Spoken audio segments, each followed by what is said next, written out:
It was a quiet Sunday morning in Lagos, October 19, 1986. The city was just waking up. People were making breakfast, children playing outside, radios playing music. But for one man, that morning was about to change everything.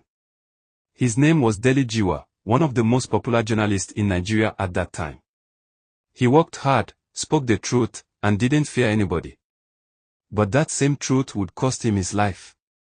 Dele Giwa was the kind of person who believed that news should expose lies and corruption. He was the co-founder of a magazine called Newswatch. Back then, Newswatch was powerful. It told stories that many newspapers were too scared to print. Dele and his team didn't care who got angry.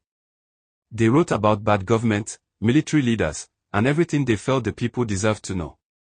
But when you speak too much truth in a country full of secrets, you make enemies. And Dele had made plenty. People in power didn't like him. Some thought he was going too far. Others said he was becoming a threat.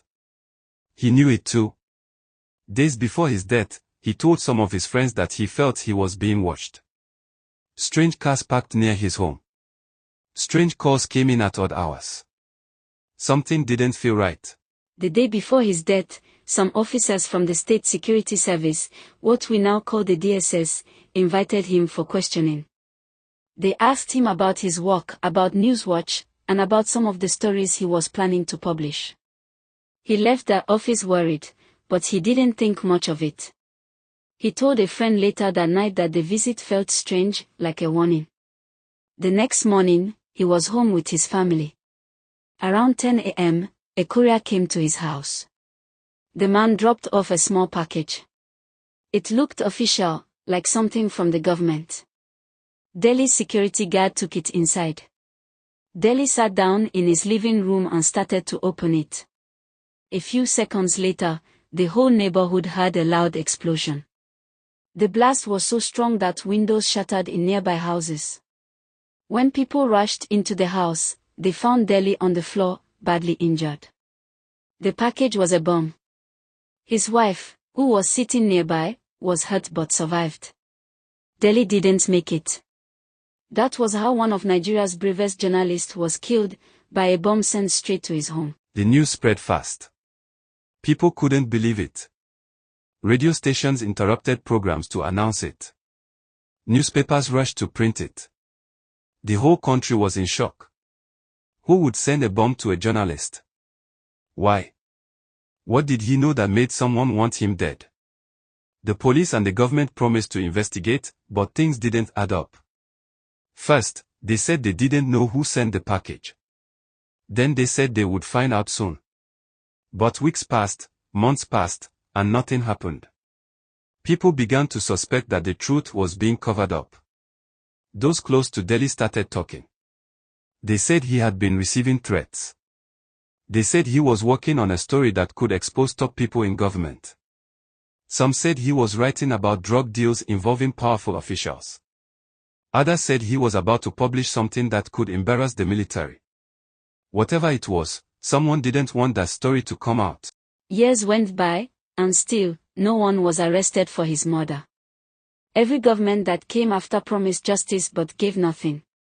Files went missing, witnesses disappeared, and everyone who knew something stayed silent.